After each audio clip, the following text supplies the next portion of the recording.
ಎಲ್ರಿಗೂ ನಮಸ್ಕಾರ, ಶುಭೋದಯ. ಹೇಗಿದ್ದೀರಿ? ನಾನು ನಿಮ್ಮ Ashwini. Thank you so much. ನಾನೀಗ ನಿಮ್ಮ ಮುಂದೆ ಬಂದಿರೋದು ಇಷ್ಟೇ ಹೇಳೋದಕ್ಕಷ್ಟೇನೆ. ನನ್ನನ್ನ ಬಿಗ್ ಬಾಸ್ ಮನೆಯಲ್ಲಿ ಇಷ್ಟು ದಿನ ವೋಟ್ ಮಾಡಿ ಸಪೋರ್ಟ್ ಮಾಡಿ ಇಷ್ಟು ಪ್ರೀತಿ ಕೊಟ್ಟು ನನ್ನ ಉಳಿಸ್ಕೊಂಡಿದ್ದೀರಾ ಅಂತಾದಾಗ ನಾನು ಹೇಗೆ ನಿಮಗೆ ಥ್ಯಾಂಕ್ಸ್ ಹೇಳದೆ ಹೋಗೋದಕ್ಕಾಗುತ್ತೆ? ನಿಮ್ಮೆಲ್ರಿಗೂ ಗೊತ್ತಿದೆ ಫಿನಾಲೆ ಒತ್ತಡ ಅಷ್ಟೇ ಇತ್ತು ಅಂತ. ಹಾಗಾಗಿ ಫಿನಾಲೆ ಮುಗಿದ ತಕ್ಷಣ ನನ್ನ ಕುಟುಂಬದ ಜೊತೆ ಸೇರ್ಕೋಬೇಕು ಅಂತ, ಒಂದಷ್ಟು ಕಾಲ ಕಳಿಬೇಕು ಅಂತ ನಾನು ಹೊರಟೋದೆ. ಖಂಡಿತವಾಗ್ಲೂ ಸೈಲೆಂಟ್ ಆಗಿ ಹೋದೆ ಅಂದ ಮಾತ್ರಕ್ಕೆ ವೈಲೆಂಟ್ ಆಗಿ ವಾಪಸ್ ಬರಲ್ಲ ಅಂತಲ್ಲ, ವೈಲೆಂಟ್ ಆಗಿ ವಾಪಸ್ ಬಂದಿದ್ದೀನಿ. ಇನ್ನೇನೊಂದಷ್ಟು ಇಂಟರ್ವ್ಯೂಸ್ ಕೊಡ್ತೀನಿ, ನಿಮ್ಮ ಮುಂದೆ ಬರ್ತೀನಿ, ನಿಮ್ಮೆಲ್ಲರ ಜೊತೆ ಇಂಟರಾಕ್ಟ್ ಮಾಡ್ತೀನಿ. ಬಟ್ ಬಿಫೋರ್ ದ್ಯಾಟ್, ನನ್ನನ್ನ ಬಿಗ್ ಬಾಸ್ ಮನೆಯಲ್ಲಿ ವೋಟ್ ಮಾಡಿ ಉಳಿಸ್ಕೊಂಡಂತಹ ಪ್ರತಿಯೊಬ್ಬರಿಗೂ ಕೂಡ ನಾನು ಇಲ್ಲಿಂದಾನೆ ಥ್ಯಾಂಕ್ಸ್ ಅಂತ ಹೇಳೋಕೆ ಇಷ್ಟಪಡ್ತೀನಿ. ಆ್ಯಂಡ್ ಆಲ್ಸೋ ನನ್ನ ಕರ್ನಾಟಕ ರಕ್ಷಣಾ ವೇದಿಕೆ, ನನ್ನ ಕುಟುಂಬದ ಗುರುಗಳಾದಂತಹ ಅಣ್ಣ ಟಿ.ಎ. ನಾರಾಯಣಗೌಡರು ಮತ್ತೆ ಇಡೀ ನನ್ನ ಕರವೇ ಕುಟುಂಬದ ಸಹೋದರ ಸಹೋದರಿ ಎಲ್ರಿಗೂ ತುಂಬಾ ಥ್ಯಾಂಕ್ಸ್.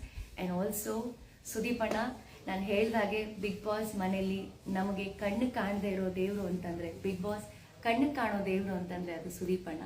ನಾನು ನಿಮ್ಮನ್ನ ಗುರುಗಳು ಅಂತಾನೆ ತಗೊಂಡಿದ್ದೀನಿ, ಯಾಕೆಂದ್ರೆ ನಮ್ಮ ತಪ್ಪನ್ನ ನೀವು ತಿದ್ದುತ್ತಾ ಇದ್ರಿ. ಥ್ಯಾಂಕ್ ಯು ಅಣ್ಣ. ನಿಮ್ಮ ತಪ್ಪುಗಳನ್ನ ತಿದ್ದಿದ್ದಕ್ಕೆ ನಾನು ಅಲ್ಲಿ ಫಿನಾಲೆವರೆಗೂ ಬರೋದಕ್ಕೆ ಸಾಧ್ಯ ಆಯಿತು. Love you and thank you so much Sudeep ಅಣ್ಣ. ಆ್ಯಂಡ್ ಎಲ್ಲ ನನ್ನ ಕಂಟೆಸ್ಟೆಂಟ್ಸ್ ಯಾರು ನನ್ನ ಜೊತೆ 23 ಜನ ಟ್ರಾವೆಲ್ ಮಾಡಿದ್ರು, ನನ್ನ ಏಳು ಬೀಳುಗಳಲ್ಲಿ ನನ್ನನ್ನು ಬೆನ್ ತಟ್ಟಿದ್ದಾಗ್ಬೋದು, ನನ್ನೆಲ್ಲ ಛಲ ಹುಟ್ಟಿಸಿದ್ದಾಗ್ಬೋದು, ಅದರ ಕ್ರೆಡಿಟ್ ನಾನು ಎಲ್ರಿಗೂ ಕೊಡ್ತೀನಿ. ಸೊ ನಾನು ಫಿನಾಲೆವರೆಗೂ ಬಂದೆ ಅಂತಂದರೆ ಆ ಕ್ರೆಡಿಟ್ ನಾನು ನಿಮಗೆ ಕೊಡದೆ ಹೋದರೆ ಐ ಥಿಂಕ್ ಖಂಡಿತ ನಾನು ಜಸ್ಟಿಸ್ ಮಾಡ್ದಂಗೆ ನನಗೆ ಅನಿಸಲ್ಲ. So thanks to everybody. ಯಾರು ನನಗೆ ಬಿಗ್ ಬಾಸ್ ಮನೆಯಲ್ಲಿ ನನ್ನ ಜೊತೆ ಒಂದು ಕುಟುಂಬದ ಥರ ಇದ್ರು, ಪ್ರತಿಯೊಬ್ಬರಿಗೂ ನಾನು ಥ್ಯಾಂಕ್ಸ್ ಹೇಳ್ತೀನಿ. ಹಾಗೆ ಎಸ್, ನನ್ನನ್ನು ಬಿಗ್ ಬಾಸ್ ಮನೆಯಲ್ಲಿ ನಾನು ಮಾಡ್ತಾ ಇದ್ದಂಥ ಪ್ರತಿಯೊಂದು ನನ್ನ ಮಾತಾಗ್ಬೋದು, ನನ್ನ ವಿಡಿಯೋಸ್ ಆಗ್ಬೋದು, ನಾನು ಏನೇ ಮಾಡೋದು ಒಂದು ಟಾಸ್ಕ್ ಆಗ್ಬೋದು, ನನ್ನನ್ನು ನಿಮ್ಮ ಹತ್ರಕ್ಕೆ ಅಷ್ಟೇ ಚಂದವಾಗಿ ನನ್ನ ವ್ಯಕ್ತಿತ್ವವನ್ನು ನಿಮ್ಮ ಹತ್ರ ಇಡ್ತಾ ಇದ್ದಿದ್ದು ರಿಲಯನ್ ಕ್ರಿಯೇಷನ್ಸ್ ಶ್ರೇಯಾ ಮತ್ತು ಮಹೇಂದರ್ ಅವ್ರಿಗೆ ನಾನು ಎಷ್ಟು ಥ್ಯಾಂಕ್ಸ್ ಹೇಳಿದ್ರು ಸಾಕಾಗಲ್ಲ.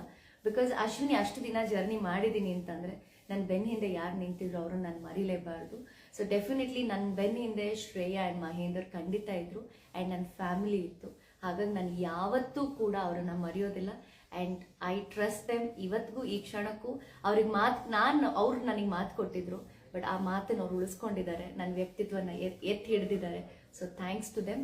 ಆ್ಯಂಡ್ ಇಡೀ ಕರ್ನಾಟಕ ಜನತೆ ನನ್ನನ್ನು ವೋಟ್ ಮಾಡಿ ಸಪೋರ್ಟ್ ಮಾಡಿ ನೀವು ಅಲ್ಲಿ ತನಕ ನನ್ನನ್ನು ಕರ್ಕೊಂಡು ಬಂದಿದ್ದೀರಾ ಅಂದರೆ ನಾನು ಆಲ್ರೆಡಿ ಗೆದ್ದಿದ್ದೀನಿ ಅಂತಲೇ ಅರ್ಥ. ನಿಮ್ಮ ಮನಸ್ಸಲ್ಲಿ ಒಂದಿಷ್ಟು ಜಾಗ ನನಗೆ ಕೊಟ್ಟಿದ್ದೀರಾ ಅಂದರೆ I am very happy. Thank you, lots of love. And ತುಂಬ ಜನ ಕೇಳ್ತಾ ಇದ್ದಾರೆ ನೀವು ವಿನ್ ಆಗಬೇಕಿತ್ತು ಅಂತ. ನಾನು ಆಲ್ರೆಡಿ ವಿನ್ ಆಗಿಬಿಟ್ಟಿದ್ದೀನಿ. ನೀವೆಲ್ಲರೂ ಮನಸ್ಸನ್ನು ಗೆದ್ದಿದ್ದೀನಿ ಅಂದರೆ ನಾನು ಆಲ್ರೆಡಿ ವಿನ್ ಆಗಿದ್ದೀನಿ ಅಂತಾನೆ. ಕಪ್ ಒಬ್ಬರಿಗೆ ಸಿಗಬೇಕು. ಸೊ ಹಾಗಾಗಿ ಕಪ್ಪನ್ನು ಯಾರೇ ಗೆದ್ದಿದ್ರು ಕೂಡ ನನಗೆ ಖುಷಿನೇ ಇದೆ. ನಾನು ಸೋತಿದ್ದೀನಿ ಅಂತ ಖಂಡಿತ ನಂಗೆ ಬೇಜಾರಿಲ್ಲ, ಬಟ್ ಗೆದ್ದಿರೋಂಥ ವ್ಯಕ್ತಿಗೆ ಇಲ್ಲಿಂದಾನೇ ನಾನು ಆಲ್ ದ ವೆರಿ ಬೆಸ್ಟ್ ಅಂತ ಹೇಳ್ತೀನಿ. Good luck. ನಿಮ್ಮನ್ನ ಮೀಟ್ ಮಾಡಬೇಕು, ಫ್ಯಾನ್ಸ್ ಮೀಟ್ ಮಾಡಿ ಅಂತ ಕೇಳ್ತಿದ್ದಾರೆ. ಹೇಳ್ತೀನಲ್ಲ, ನಿಮ್ಮಿಂದಾನೇ ನಾನು. ಸೊ ಹಾಗಾಗಿ ನೀವು ಯಾವಾಗ ಹೇಳ್ತಿರೋ, ಎಲ್ಲಿ ಹೇಳ್ತಿರೋ, ಖಂಡಿತ ನಾನು ನಿಮ್ಮನ್ನು ಭೇಟಿ ಮಾಡ್ತೀನಿ. ಆದಷ್ಟು ಬೇಗ ಎಲ್ಲಾದರೂ ಒಂದು ಜಾಗನ ನಾವೆಲ್ಲರೂ ಆರ್ಗನೈಸ್ ಮಾಡಿ, ನಮ್ಮ ರಿಲಯನ್ ಕ್ರಿಯೇಷನ್ ಶ್ರೇಯಾ ಮಹೇಂದರ್ ಆರ್ಗನೈಸ್ ಮಾಡ್ತಾರೆ.